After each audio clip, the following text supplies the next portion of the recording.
Espia e Espáia, o podcast de divulgação científica da UFOP.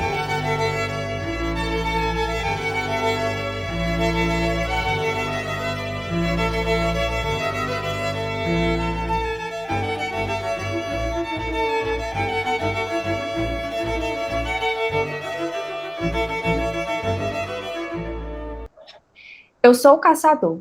O povo das cidades geralmente acha que caço bichos normais, animais que vivem por aí na selva. Muitos não acreditam em alamoa, arró, caipora, boitatá, tutu, cuca, saci, nenhum aianga, muito menos dragão. Aianga e tutu tenho minhas dúvidas. Dragão não existe. Nunca vi e nunca ouvi ninguém dizer que viu. Mas os outros chamados monstros existem sim. Agora, são mágicos? Não creio. Trecho de Amadis de Rio Raso de Anacan Agra. Eu sou Jatna Lana, escritora e mestranda em letras pela UFOP, e nesse episódio do Espia e Espáia, a gente vai conversar com o professor Anacan Agra, que é escritor e professor universitário, e a gente vai falar sobre literatura fantástica e também sobre o seu romance Amadis de Rio Raso, que quem está assistindo a gente pelo YouTube está vendo a capa aqui. Fique por aqui e conheça um pouco mais do que a gente tem estudado na universidade sobre esse assunto. Hoje a gente vai conversar sobre Amadis de Rio Raso e o fantástico brasileiro com Anacan Agra, que começou a escrever aos 13 anos, segundo seu pai, quando finalizou seu primeiro conto. Desde então ele não parou. É formado em letras, tem mestrado e doutorado em literatura, ministra um curso de criação literária desde 2017 na Universidade Estadual da Paraíba. Escreve romances, contos, poemas e roteiros cinematográficos. Publicou os romances A Face Interna da Carne, O Circo da Galileia, Amadis de Rio Raso e Éramos Eternos. Inclusive, eu estou aqui com o Circo da Galileia também. A gente agradece primeiro a sua presença, né, o seu aceito pelo convite. Ana, cansei que os dias estão corridos e você aí se desdobrou para ter um tempinho. Para os nossos ouvintes, eu acho importante que a gente sublinhe aqui, né, como o meu trabalho como escritora e a minha pesquisa estão conectados a você de certa forma, né? Imagino que não vai ter como a gente não comentar sobre isso durante o episódio, então já adianto isso para o ouvinte, né? Anacan, ele foi meu orientador e mentor de escrita criativa nos meus primeiros anos de graduação. Inclusive, eu fiz parte dessa primeira turma em 2017 de criação de contos, na UEPB. Então, eu fico feliz em conduzir essa conversa hoje. E seja muito bem-vinda, Anacan. A gente está muito contente com a sua presença. Obrigado, Jadna. Eu agradeço demais esse convite e essa oportunidade também de falar sobre minha obra, que é uma coisa que eu raramente faço, né? Eu sou muito caseiro e muito de ficar preso aí para me botar para falar sobre meus livros, realmente só aqui na internet mesmo. Valeu. Se forçar, né? Vai falar sobre o livro, sim. Tem que ser. Pois é, então, para começar, a gente vai falar um pouquinho mais sobre a sua parte acadêmica, que eu acho que não tem como nem desvincular, né, o seu eu escritor e o seu pesquisador. Você é doutor em literatura, né, tem uma trajetória marcada por densos estudos e análises críticas no campo da literatura, né, então como essa bagagem acadêmica influencia o modo como você lê e como você escreve ficção? Então, eu acho que influencia demais, mas eu pensando nas nossas conversas e no quanto a gente debateu esses assuntos, tanto da minha produção quanto da tua produção, eu acho que as conversas influenciam mais do que a bagagem acadêmica. Os estudos acadêmicos influenciam demais, claro, mas quando a gente conversa com outros escritores, a gente termina tendo um material mais interessante do que a academia, que não se volta muito para isso, né? Então, acho que minha criação literária se influencia muito mais pelas conversas. Eu acho que tu deve pensar parecido com isso também, né? Se a gente lembrar dos debates que a gente teve lá na oficina de criação literária, e os debates não só eu e tu, mas com todos os outros alunos lá e monitores e tudo mais, aquilo influenciava demais o que a gente produzia, né? E aí que a gente termina descobrindo, através dessas conversas, inúmeras coisas que a gente não vai aprender nunca através da academia. Agora, considerando que a gente sempre escreve sobre o que a gente conhece, uma vez que você estuda muito sobre literatura, sobre teoria literária, sobre linguagem literária, tudo isso, aí você fica meio que incapaz de fazer uma espécie de literatura pura, né? Incapaz de simplesmente fazer literatura sem ficar refletindo o tempo todo sobre questões técnicas, linguísticas e estruturais, né?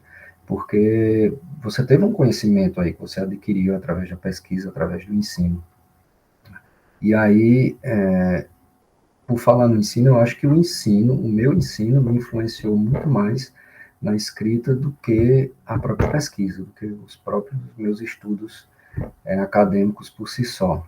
Amadez de Rio Raso, por exemplo, que está sendo apresentado aí, foi um romance que foi fruto de minha experiência como professor na disciplina de narrativa na literatura portuguesa.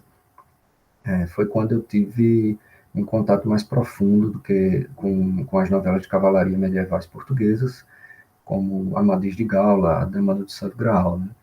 Então, acho que nesse campo acadêmico, as conversas com outros escritores influenciam muito, muito mesmo. Depois o ensino, eu acho que em terceiro lugar, de fato, a pesquisa acadêmica é que vai ficar só em terceiro lugar na influência da minha obra. Legal. É muito engraçado isso, porque, assim, embora a gente tenha um processo criativo meio parecido, acho que, de certa forma, por influência mesmo, assim, tipo, aprendi muito escrita criativa com você e fui aplicando as formas de escrever ficção a partir desses ensinos, né?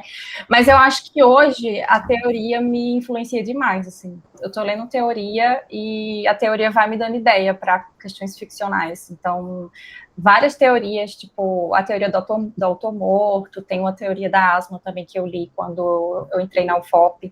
Tudo isso eu peguei e incorporei para fazer metáforas em algumas obras minhas que eu lancei mais recentemente, né? Então, eu acho que a conversa eu sempre tive muito, sabe? O debate com os escritores e tudo mais. Então, talvez eu nem tivesse considerado quanto você considerou agora, né? Mas faz muito sentido. O processo criativo vir muito do bate-papo, né? Das ideias. Os nossos livros nem se fala, né? Assim, tanto que a gente já trocou de ideia, um pegou do outro pegou do outro, e tá meio que intrincado ali. Mas então, a literatura fantástica, ela vem sendo cada vez mais reconhecida, né, como um campo muito fértil e importante para a gente refletir sobre a realidade e a partir de outras lógicas, né, do insólito, do fantástico. Inclusive, esse podcast é uma série de podcasts com pessoas e escritores de fantasia, né, para a gente, fantasia não, literatura fantástica, para a gente debater esse gênero que é muito importante, assim, na literatura e na academia, embora na academia ainda não tenha tanta relevância quanto a gente gostaria, né.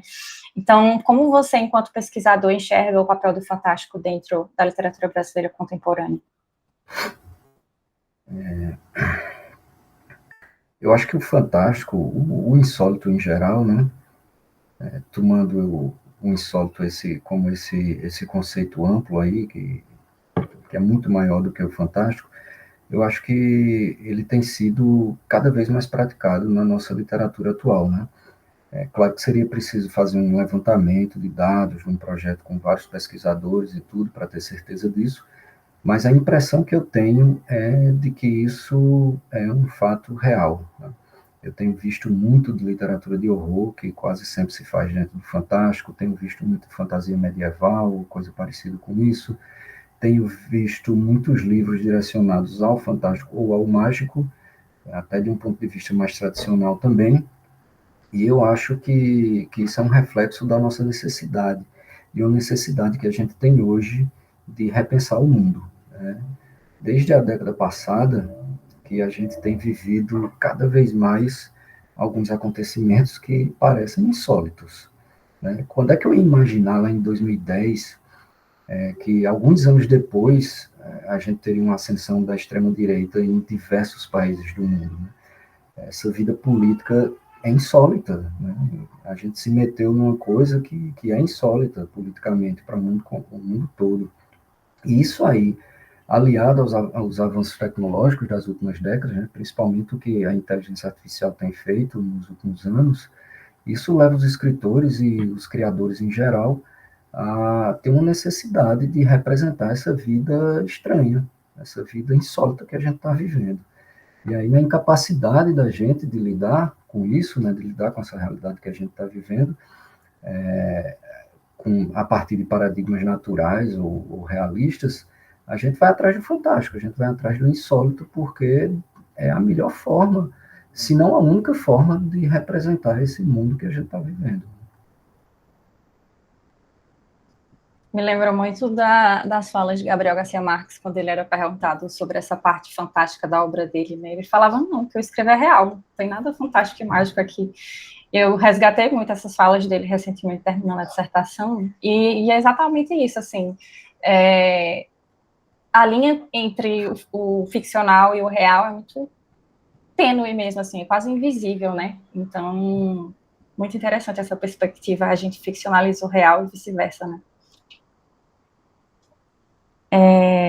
No prefácio de Rastros de Girimum, que para quem está me ouvindo ou me vendo, foi meu primeiro romance, né, que é ambientado no Brasil de fato, né, foi muito engraçado, porque foi uma ideia de Anacan, né, a ideia dessa obra, e aí ele me lançou assim, não executei bem, hoje em dia eu tenho noção disso, não está bem executada, e se eu pudesse reescrever ele, com certeza seria bem diferente hoje.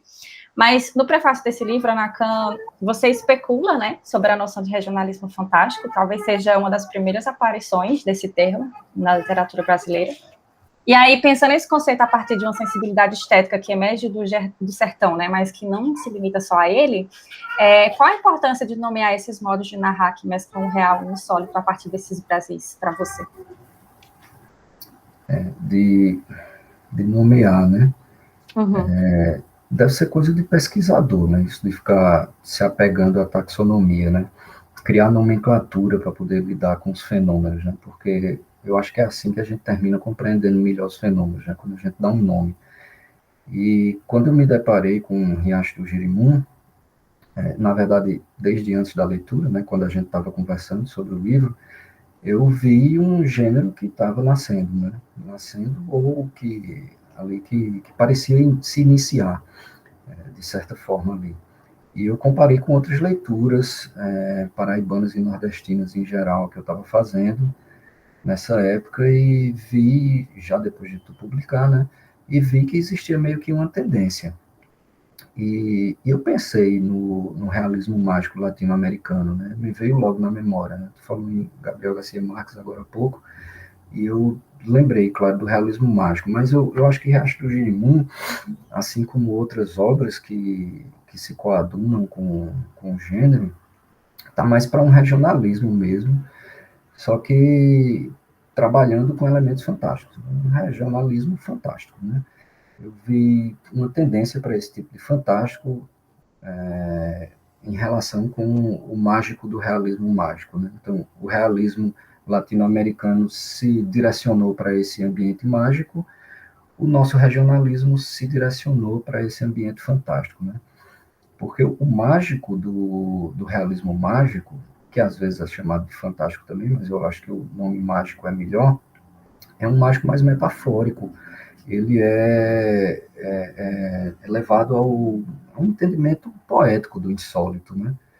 Já que a gente está falando de Gabriel Garcia Marques, em 100 Anos de Solidão, por exemplo, a personagem principal, José Arcádio, e a esposa dele, Úrsula, eles são acompanhados durante anos pelo fantasma do homem que é morto por José Arcádio logo no começo do livro, né? Não lembro o nome do fantasma agora, do homem morto. Mas esse fantasma, ele é aceito como normal. Ninguém fica se assustando porque tem um fantasma lá, né? As personagens não reagem com susto, não reagem com medo, eles lidam com naturalidade com aquilo. E eles convivem lado a lado com aquele fantasma, né? Sem contar as outras pessoas, sem nada desse tipo, porque aquele fantasma ele representa o peso da morte daquele homem na vida deles, na vida do casal, na vida da família, né? Então, é mais metafórico do que literal. E o regionalismo fantástico, eu acho que o insólito é mais literal. Em Amadis de Rio Raso, por exemplo, os seres como os sacis, as sereias e tal, eles existem de fato na diegese da obra, na realidade construída naquele mundo, né? Então, esses seres atuam no mundo, eles vivem no mundo, eles são reais para aquela vida, são literais, não metafóricos. Claro que é possível você ter também um nível simbólico nisso aí, né? Mas antes disso já existe o sentido literal, que é muito forte, né? Por assim dizer, a concretude do ser fantástico existe a priori, antes de ser interpretado como simbólico, né? Enquanto que no realismo mágico, eu acho que o metafórico poético é que vem a priori, né? Outra coisa importante na tua pergunta, se eu peguei direito, é essa vontade de perceber os Brasis, né? Assim, os Brasis, né, com plural e letra minúscula, porque não é só o Brasil como uma unidade, né? São os nossos regionalismos que são vários, os Brasis são vários, então a materialização do fantástico ele vai se dar de maneiras diferentes também, né? Porque nossas diversas realidades pedem representações diferentes, mesmo que às vezes as diferenças sejam sutis, mas elas pedem, né? Até o sertão de Minas Gerais não vai ser exatamente igual ao sertão do Nordeste, vão ter suas pequenas diferenças, né? E aí essas representações vão ser diferentes, e aí o próprio fantástico vai, consequentemente, ser diferente. Quer dizer, não só o regionalismo vai ser diferente, mas o fantástico também. Então, sim, são vários Brasis e todos eles merecem ser representados. Interessante. Eu tava ontem e hoje refletindo sobre isso, porque a dissertação, né, o resultado dessa provocação que você faz no prefácio de Riacho, ela nasce muito cortada, porque é preciso fazer um recorte acadêmico, né? Então eu pesquiso uma obra em si, e vão aparecendo outras, como Amadis, né? Só que todas no Nordeste. E aí, quando eu estava lendo agora a introdução do texto, da dissertação e tudo mais, e conclusão, eu anotei, fiz essa anotação hoje, tipo assim, deixar claro que, embora a pesquisa esteja limitada a esse recorte de trabalhar uma obra nordestina, que o regionalismo fantástico é uma proposta para os Brasis do Brasil, não é só para o Nordeste.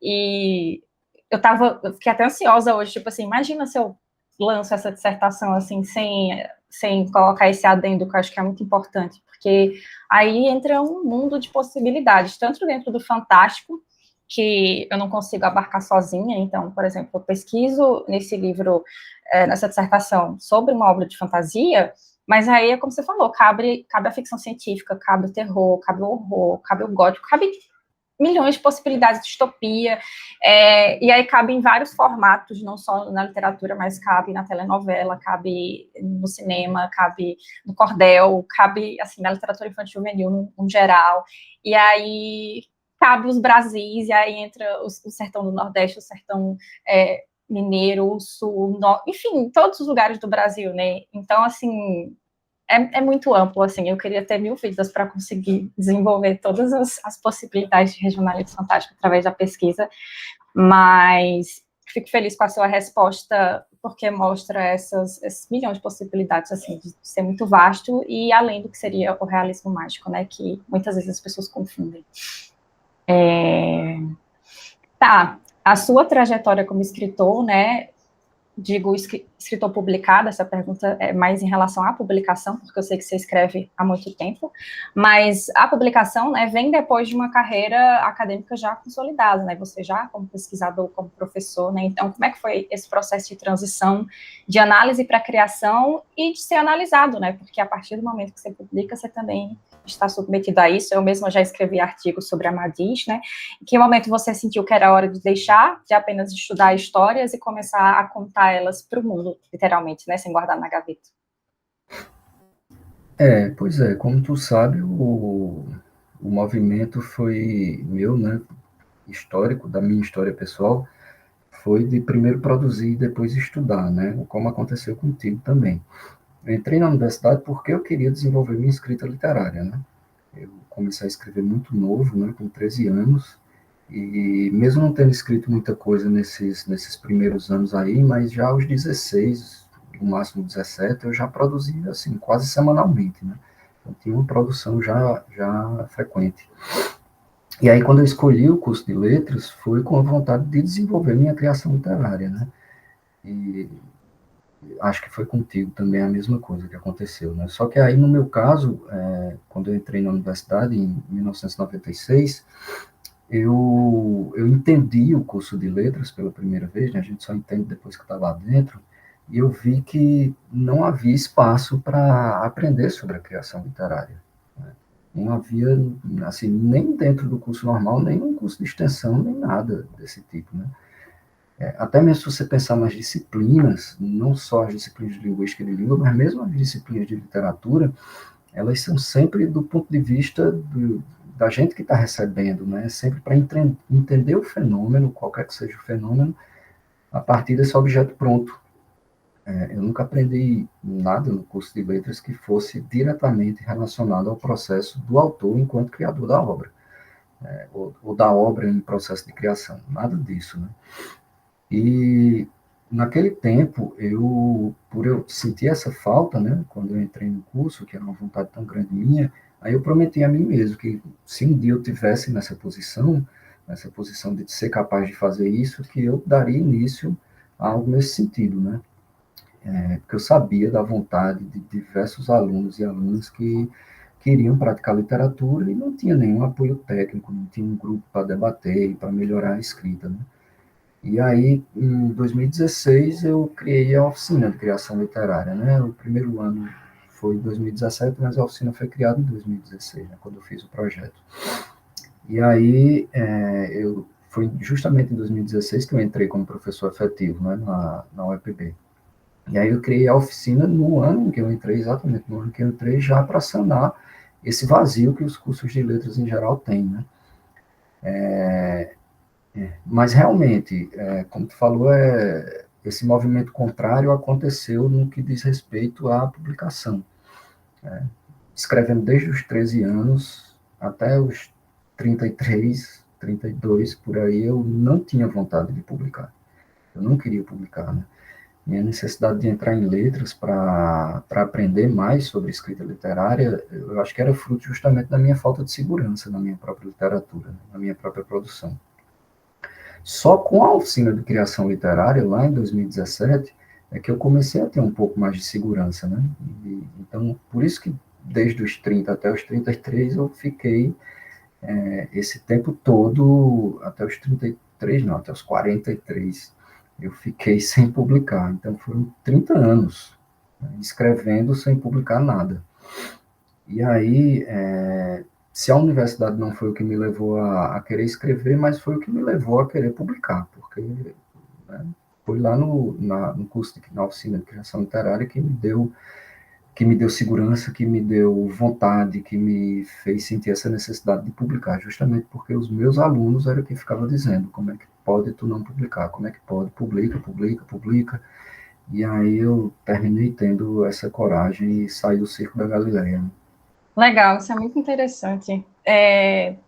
Não, o nosso trajeto é um pouco diferente, só porque quando eu entro em letras eu já era publicada, mas é o arrependimento da minha vida. Tipo, fui seu oposto, assim, tipo, ansiosa, achando que era genial, publiquei aquele cocô de livro, e foi no curso de escrita criativa, né, esse de 2017, que eu participei, que eu vi que eu tinha muita coisa para melhorar enquanto escritora, que eu definitivamente não escrevia bem, mas aí tem uma coisa que você falou que eu ia pontuar e esqueci. Mas em 2016, quando eu entro, que foi quando eu entrei na UFB, eu já te perguntei, né, porque você foi o primeiro que trouxe a questão mais de literatura, foi o primeiro professor da primeiro período, né, acho que era de narratologia, a disciplina, algo assim. Teoria da narrativa. Isso. Então, foi o mais próximo que eu achei do que eu iria aprender sobre escrita, assim. E aí eu lembro que eu te perguntei, você mencionou do projeto, né, que realmente nasce em 2016, mas só se efetiva em 2017. E aí, fiquei no curso 3 anos, né, era para ser só 1 ano, mas fiquei 3. 2 como monitora. Então, nossa, aprendi demais. Muita coisa do que eu ensino para os meus alunos hoje, quando falar de teoria do conto, é tudo roubado do que eu aprendi com você mesmo. Mas eu já roubei, né? O quê? Eu já roubei dos teóricos, né? A gente só vai reproduzindo. Agora eu vou falar um pouquinho sobre a Madiz, né? A gente vai fazer uma transição entre o pesquisador e o escritor, né? Para a gente apresentar a sua obra para quem ouve a gente. Em Amadis de Rio Raso, a Naka realiza um feito interessante na literatura contemporânea brasileira. Ele funde o épico ao popular, o medieval ao sertanejo, o erudito ao fantástico. A obra é uma travessia arrojada por um sertão reinventado, em que cavaleiros enfrentam dilemas humanos, tanto quanto mitológicos, e onde cada duelo carrega o peso de uma cosmovisão forjada na poeira, na oralidade e na reinvenção do real. Doutor em literatura, nordestino e conhecedor das tradições da cultura popular, Anacantese é uma narrativa que pulsa com um ritmo encantado, com ecos da cantoria, da crônica oral e das linhagens de um imaginário que mistura o arcaico e o futuro, o sagrado e o grotesco. Ao narrar a saga de Amadis, herói enigmático e atravessado por dúvidas, promessas e profecias, o autor convida o leitor a adentrar em um mundo que, embora fantástico, não deixa de ser brasileiro. Um mundo em que o impossível é apenas uma forma de dizer o indizível. Aqui o sertão não é tempo, mas ele também é rito e fábula. Amadis de Rio Raso é um artefato literário encantado que afirma o poder da palavra como espada e do delírio como mapa. Bom, Amadis de Rio Raso carrega no título um aceno ao medieval, né, como você mencionou, Amadis de Gaula, mas com elementos brasileiros, como a gente tem conversado, né? Como é que surgiu a ideia de fundir esse imaginário cavalheiresco com a cultura popular do sertão? Como é que eu vou falar agora do livro depois dessa apresentação, né? Eu já estou com vergonha. Eu não vou saber falar melhor do que isso. Acho que tu falou melhor do que eu consigo sobre o meu próprio livro.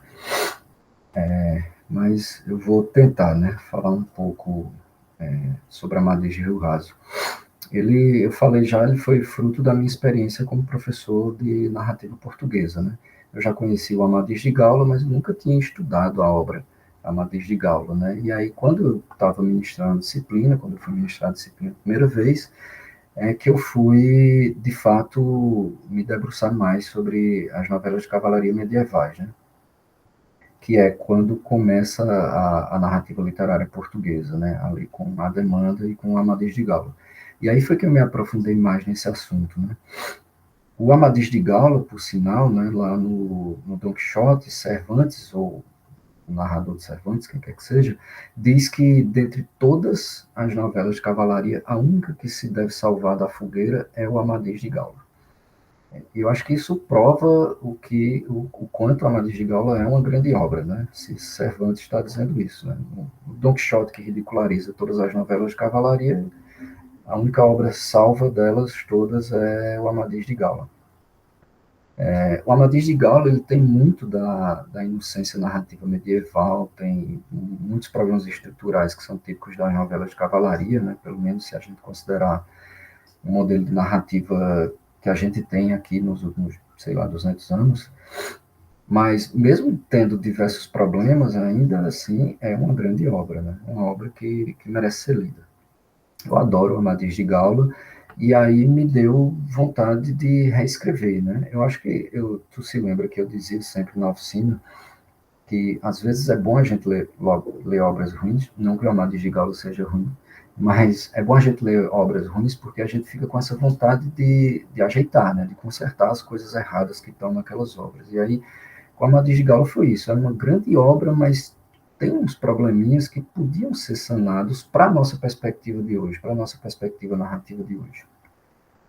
E aí eu decidi pegar certas partes do Amadis de Gaula, não são todas, claro, são algumas partes que eu pego para dar uma roupagem nordestina, uma roupagem local, né? E aí eu fiz o que os românticos fizeram, né? Os românticos portugueses, eles recuperaram o passado medieval europeu, né? A exemplo do que Alexandre Herculano fez em Eurico o Presbítero, né? E os românticos brasileiros, eles recuperaram o passado indianista, né? Como José de Alencar fez no Guarani e Iracema. E aí que Amadis de Rio Raso termina tendo muito de português, por conta dessa recuperação do medieval, então muito de europeu, mas tem muito de brasileiro também, porque tem a recuperação do passado indianista. Então é meio que uma espécie de neorromantismo que toma essas duas perspectivas, a portuguesa e a brasileira ao mesmo tempo, né? O modelo de recuperação do passado do nosso romantismo é colocado aqui, na verdade, no ambiente nordestino e até no ambiente amazônico, né? Porque Amadis ele anda pelo Brasil quase todo, né? E aí termina acontecendo a construção de um Brasil que é mais Pindorama e menos Europa.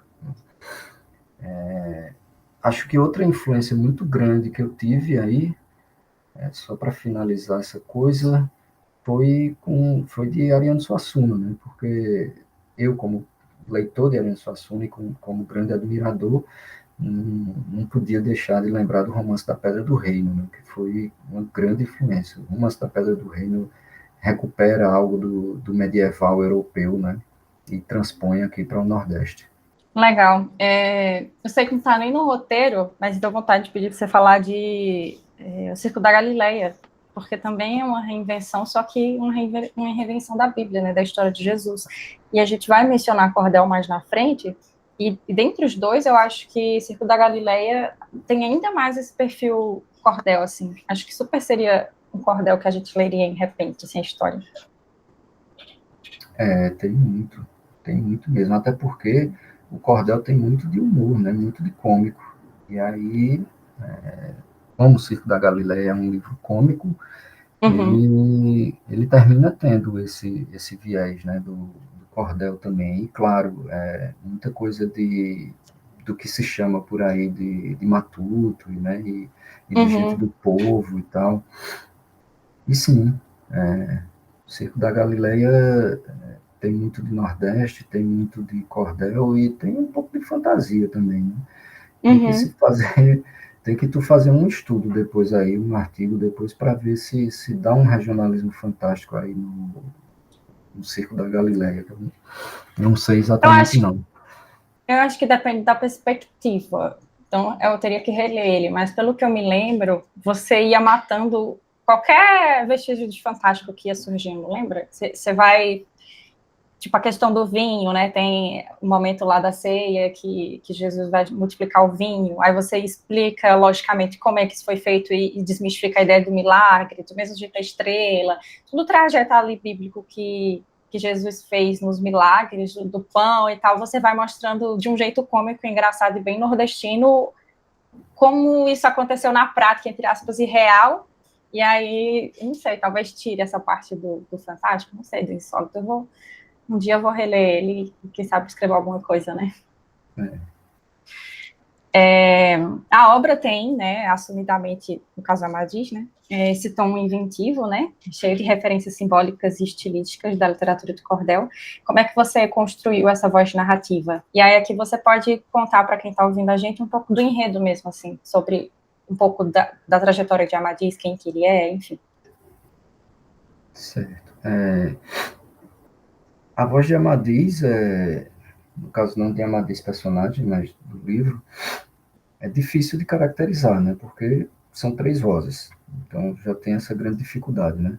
Tem o narrador homodiegético, né? Que popularmente o pessoal chama de primeira pessoa, embora não seja a mesma coisa, né? São coisas diferentes, mas se chama assim.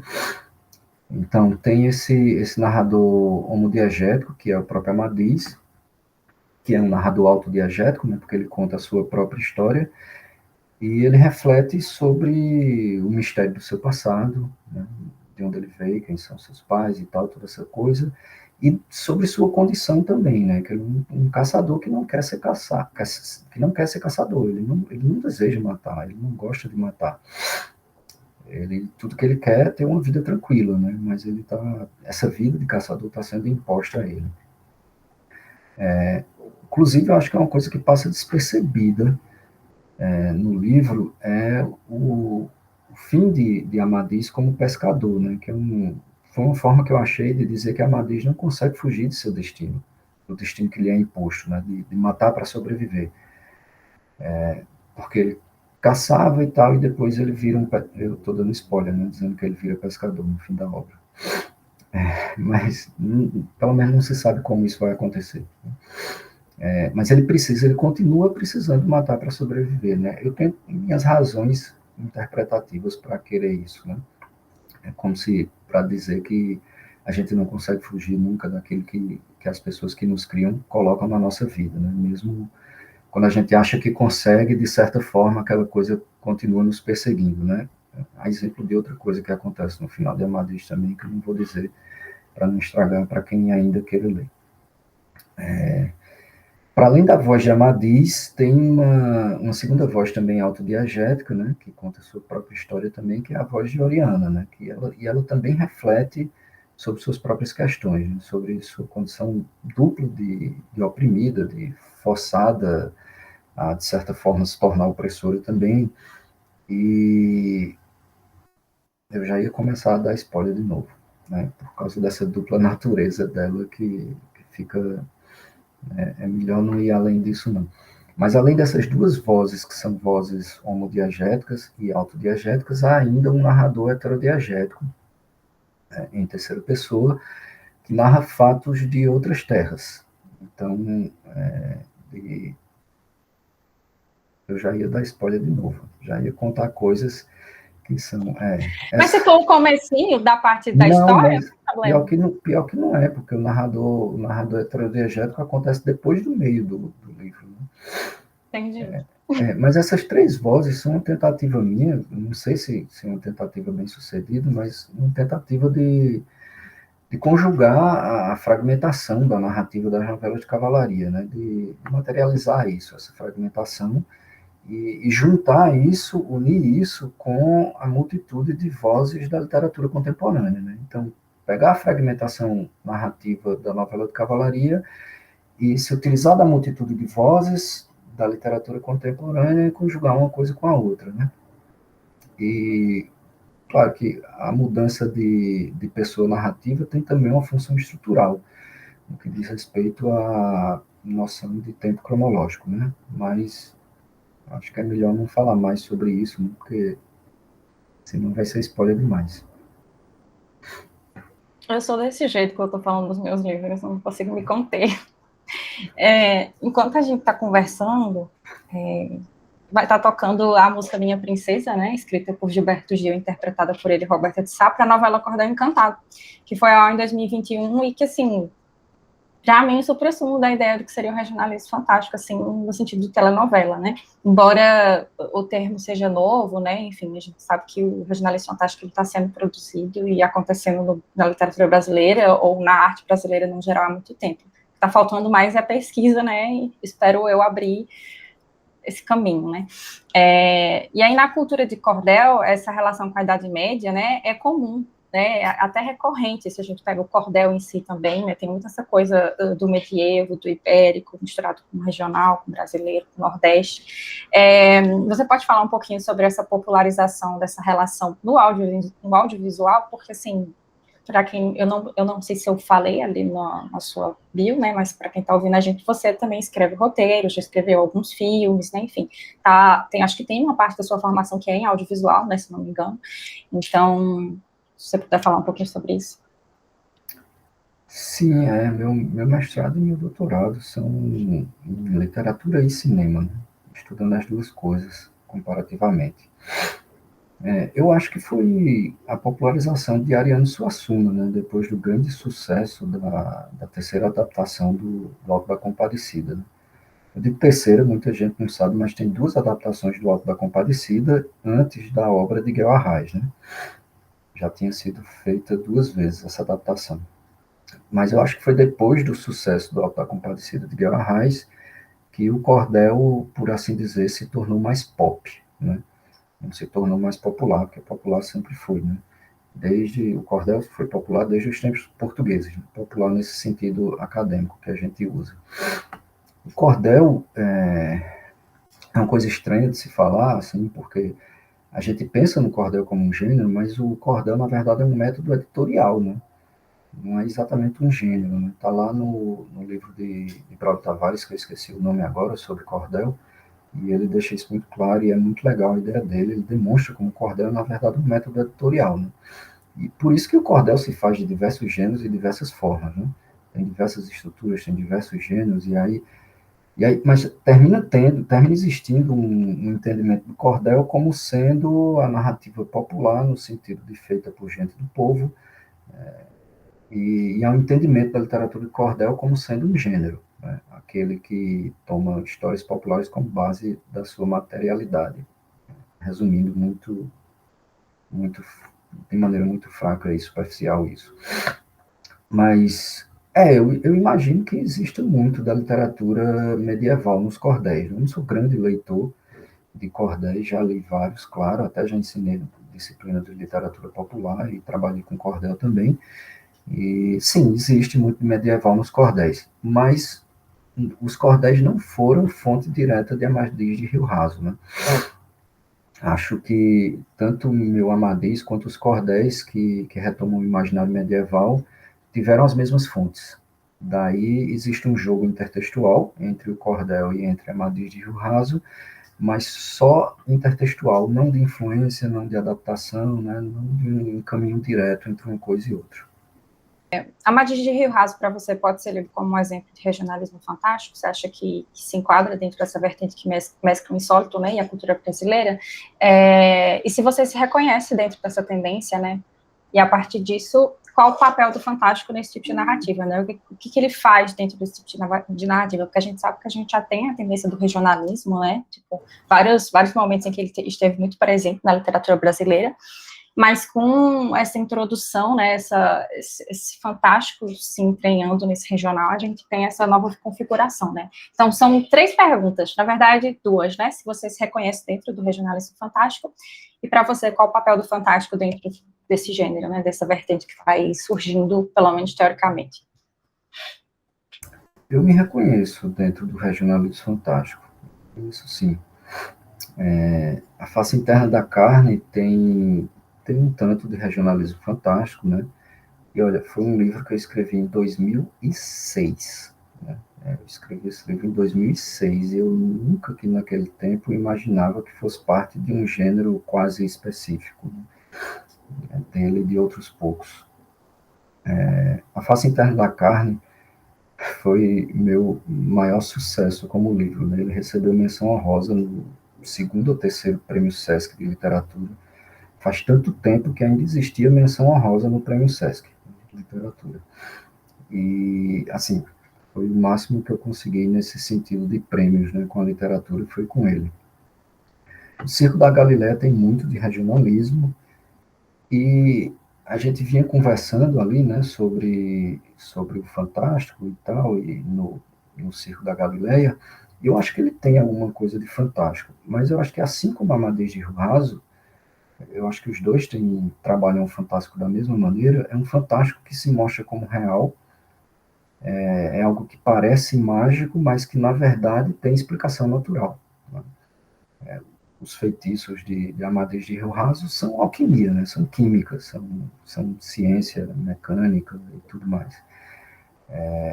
Mas eu acho que o fato de um fenômeno, eu estava pensando naquela hora, né? Eu acho que o fato de um fenômeno ter explicação de maneira subentendida, principalmente, ter explicação natural, não quer dizer que a obra não esteja lidando com o tema fantástico.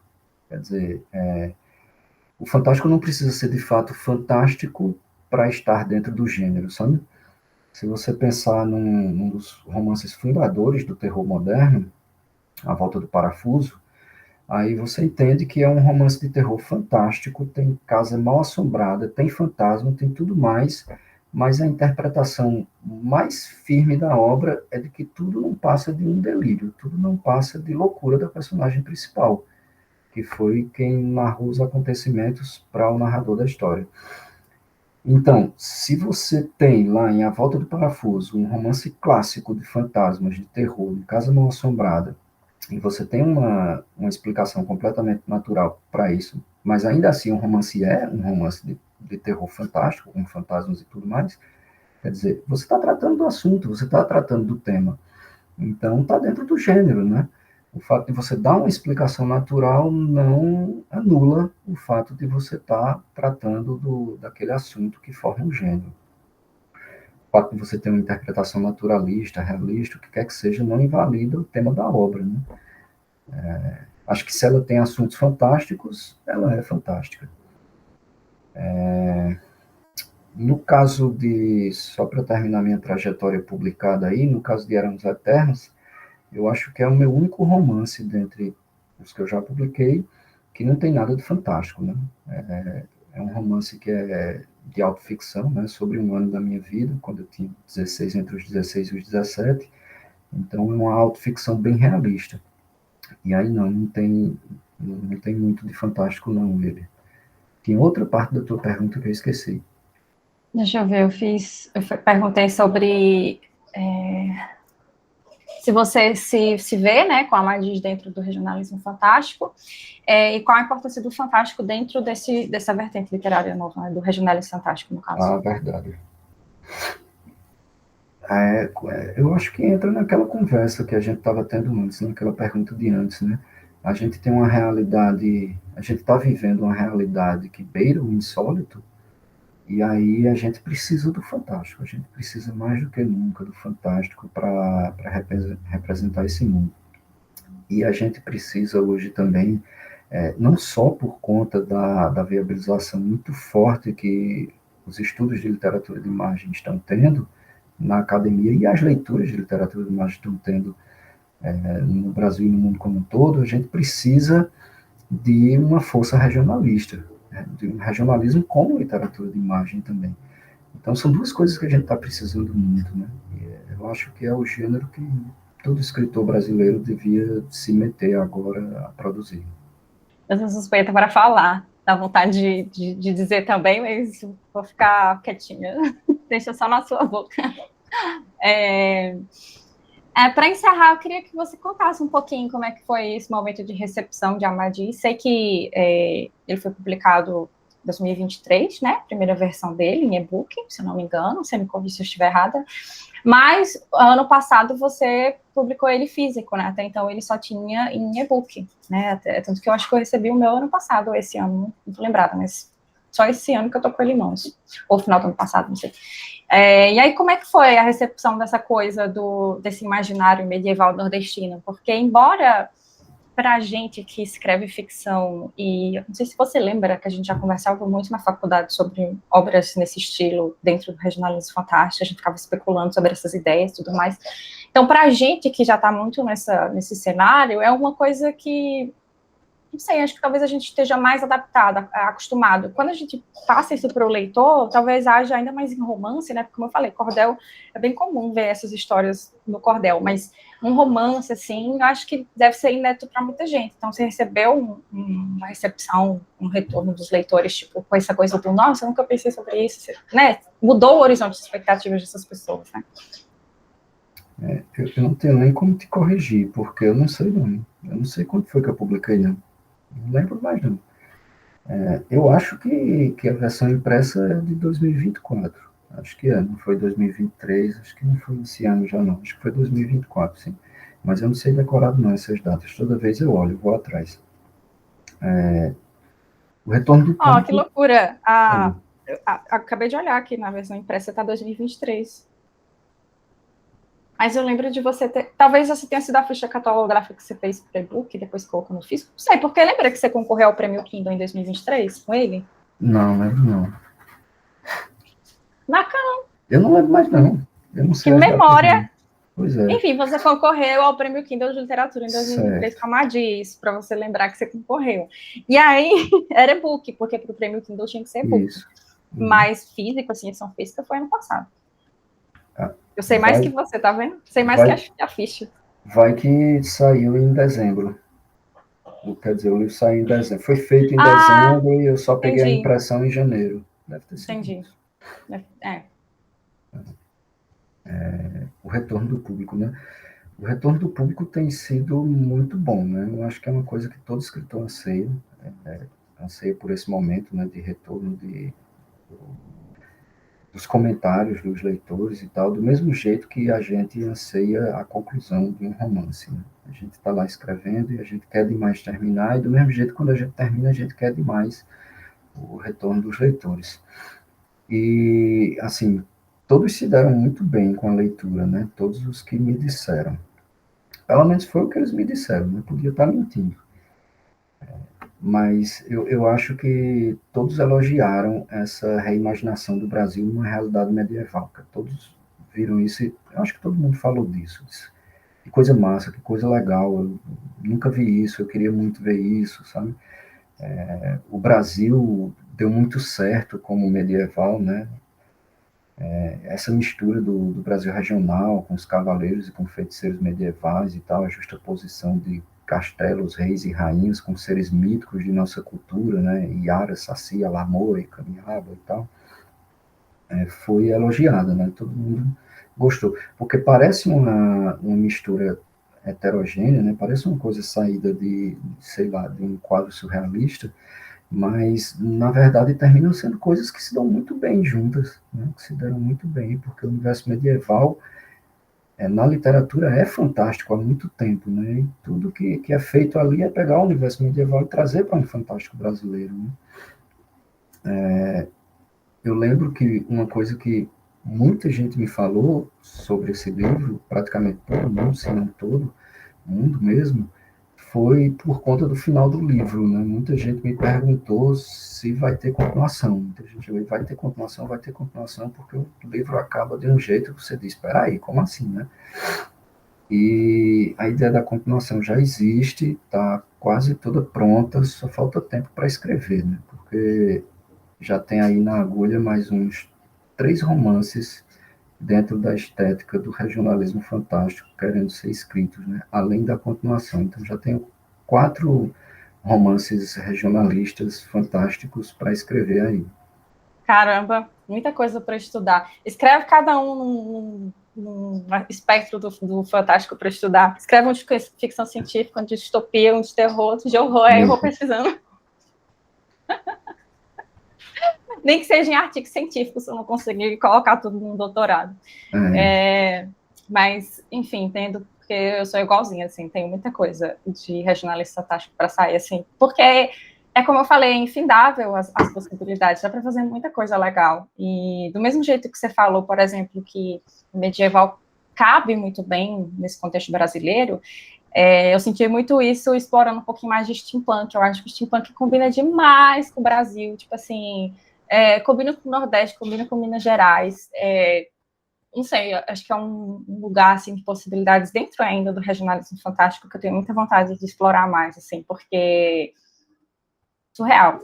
E o medievo também já quis muito, mas sinto que eu já me desapeguei da ideia, embora o romance novo que eu esteja escrevendo, depois eu te falo mais sobre ele, porque não posso dar spoiler aqui, mas o romance novo que eu estou escrevendo tem uns coisinhas, assim, que dá um toque, assim, no medieval, bem sutilmente, mas, assim, bem distante. Uma coisa que eu não falei lá no começo, quando você estava falando, né, quando você mencionou a Oriana, acho que não é novidade para você, mas para quem estiver ouvindo a gente em algum momento ler a Amadis, me chama depois e fala se vocês não acham que a Oriana deveria ser a protagonista, porque eu acho que ela é muito foda. O Amadis é legalzinho, mas a Oriana é a protagonista de Amadis de Rio Raso. Tem que ter a Oriana de Rio Raso, um livro aí, uma edição que ela seja protagonista, porque eu acho ela muito boa como personagem, como protagonista. Eu acho super que ela é a protagonista da história dela ali na focalização que ela pega ali na obra, enfim. E, para mim, o Amadis se torna secundário perto dela, de tão complexo que eu acho que é a jornada dela, né? Mas, enfim, tive que exaltar a Oriana hoje. Para finalizar agora, literalmente, né, gostaria não só de agradecer, mas pedir para você falar para o pessoal que está ouvindo a gente ou assistindo no YouTube como é que faz para comprar os seus livros, né? Não sei se tem um site específico ou é diretamente com você. Se for diretamente com você, passa seu Instagram, enfim. Fica à vontade para encerrar. Tem que ser diretamente comigo lá no Instagram. Tem que mandar mensagem para mim e dizer, eu quero, e aí me dá o endereço e eu envio pelo correio. Né? Eu acho que se procurar na Canagra não vai ter outro não, no Instagram. Né? Porque não tá o nome inteiro, né? Porque se tivesse o nome inteiro, aí sim. Aí não é impossível. Eu já agradeço agora. Sim. Então, Jadna, muito obrigado por essa oportunidade de falar sobre os meus livros. É uma coisa, como eu disse no começo, muito raramente faço, né? Só fiz nos lançamentos dos livros. E ainda mais assim, da gente conversar em outro nível, né? Que não é a mesma coisa de uma feira literária. É um nível muito mais profundo, então foi um prazer imenso. E quando eu tiver outro livro, se tiver outra oportunidade, pode chamar que eu estou aí.